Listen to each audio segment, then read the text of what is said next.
विश्वास करना उनकी मजबूरी है, वो नहीं कर सकते, वो डर के मारे नहीं आते। लेकिन यीशु मसीह के चमत्कार को, उसके अनुग्रह को बहुत अच्छे से वो जानते हैं। उनके अंदर बैठे आज के विश्वासियों के अंदर इतना भय नहीं परमेश्वर का। उन्हें लगता है अभी चुगली कर लो, रात को माफी मांग लेंगे, परमेश्वर माफ कर लेगा। उन्हें लगता है कि वो 7 के 70 गुने माफ करने वाला परमेश्वर है, लेकिन हर चीज की लिमिट है। हालेलुया।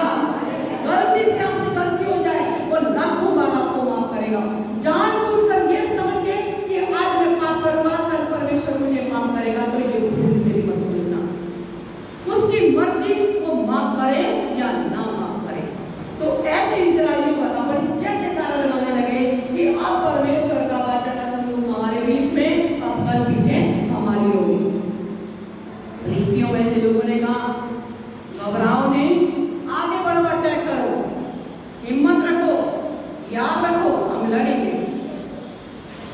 आज जब युद्ध हुआ, देखा कि इस्राएली पूरी तरह हार गए। देखा कि 30,000 लोग तो खेतों खेत डर के मारे भाग गए। और फिलिस्तियों ने क्या किया? जो परमेश्वर का वाचा का संदूक था, उससे वे लेके गए। क्यों ऐसा हुआ?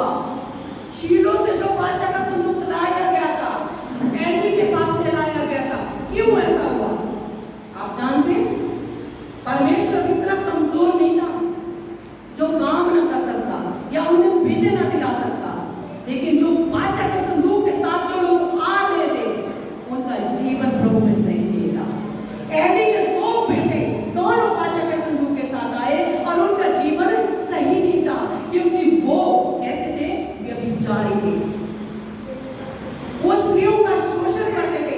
नबी के बेटे होते हुए, याजक होते हुए भी वो पाप में जीवन बिताते थे। इसलिए परमेश्वर ने उनके साथ कोई भी काम नहीं किया और उन्हें हार का मुंह देखना पड़ा। आज भी बहुत सारे लोगों को आप देखना, जब मुसीबत आती है, प्रभु के साथ रिश्ता अच्छा नहीं रखते, जीवन अच्छा नहीं रखते, अपनी जुबान पर कंट्रोल नहीं रखते। लेकिन जब मुसीबत आती है, परेशानी आती है, क्या करेंगे? परमेश्वर के भवन की ओर भागेंगे, चर्च की ओर भागेंगे, क्या क्रॉस खरीद के गले में लटका देंगे, क्या मांगेंगे? सिस्टर क्रॉस दे दो हमें, अब तो क्रॉस ही बचाएगा। और जब परमेश्वर मुंह मोड़ लेता है, उसके बाद चाहे आप इस क्रॉस को बांध लो अपनी पीठ पे, तब भी आपका बचाव नहीं होगा। हालेलुया। परमेश्वर पवित्रता में काम करता है। जहां पाप छल कपट न प्रतिशत वैसे, वहां प्रभु का कोई भी काम नहीं हो सकता। इसलिए इस भूल में मत रहें कि हम कुछ भी करें, परमेश्वर माफ करेगा। तो यही इस्राएलियों के हारने का क्या था? एक ही रीजन था कि परमेश्वर के वाचा के संदूक के साथ जो लोग थे, वो पाप में जीवन व्यतीत करते थे। आज अगर हम भी बाइबल हाथ में लिए और गलतियों पे गलतियां करते रहेंगे, परमेश्वर का कोई अनुग्रह हमें नहीं होगा, वो आपके साथ नहीं है। उसने सीधे बोला है, जब तक तुम मेरे संग रहोगे, तब तक मैं तुम्हारे संग रहूंगा। यदि तुम मुझे छोड़ दोगे, तो मैं भी तुम्हें छोड़ दूंगा। छोड़ने का मतलब यही नहीं होता कि अब हम यीशु मसीह को नहीं मानना भाई, अब हम अपने घर पे बैठे हम कभी चर्च नहीं जाते। ये भी बात सही है, उनके साथ भी वो नहीं है। लेकिन मत्ती 7:21 में उसने एक बात कही थी कि जो मुझसे हे प्रभु करता है, ठीक है, कि उनमें से हर एक स्वर्ग के राज्य में प्रवेश नहीं करेगा, केवल वही जो मेरे पिता की इच्छा पर चलता है। हालेलुया। किसके साथ? यीशु मसीह, जो पिता की इच्छा पर चलते हैं, जिन्होंने बुराई और पाप से अपने मन को बदल लिया है, मुंह मोड़ लिया है, जिन्होंने अपने आप को निर्दोष बना लिया है, परमेश्वर के लिए अपने आप को समर्पित कर दिया है, जिनके लिए जीना मसीह और मर जाना लाभ है, जो ना तो क्रोध से डरते, ना क्रोध से, ना नंगाई से, ना जोखिम से, ना किसी चीज से डरते, ना बीमारी से। चाहे बीमारी नहीं जा रही है, कोई बात नहीं, हम प्रभु में है, परमेश्वर हमारा साथ है। शरीर ही तो काम नहीं करता, लेकिन आत्मा में तो बलवंत और स्ट्रांग है। आत्मा को कोई कैद नहीं कर सकता। हालेलुया। जब आप पूरे मन से प्रभु के पीछे बोलेंगे, हमारी देखिए मैंने आज एक बात आपसे कही, शमौन जादू टोने वाले ने प्रभु पर विश्वास किया, लेकिन अपनी करतूतों को उसने नहीं छोड़ा। लोगों को दिखाने के लिए उसने विश्वास किया और बपतिस्मा भी लिया, लेकिन वो मनों को जांचने वाला ऊपर बैठा है। तो भरी सभा में यहाँ पे सब पवित्र आत्मा से भर सकते हैं, लेकिन वही बचेगा जिसका मन परमेश्वर की ओर से शुद्ध नहीं है। हमारा जीवन जैसे चर्च में, मैं आपसे एक ही बात कहना चाहूंगी, जैसे आप चर्च में डिसिप्लिन में रहते हैं, प्रभु के आगे इतनी ईमानदारी से अभी आप बैठे हैं, इतने अच्छे आप इसमें दिख रहे हैं, इतना भाईचारा यहाँ पे दिखता है, ऐसा उम्मीद भी आप अपने घर में रखें। हर एक पत्नी अपने पति के अधीनता में रहे, हर एक पति अपनी पत्नी से प्रेम करे।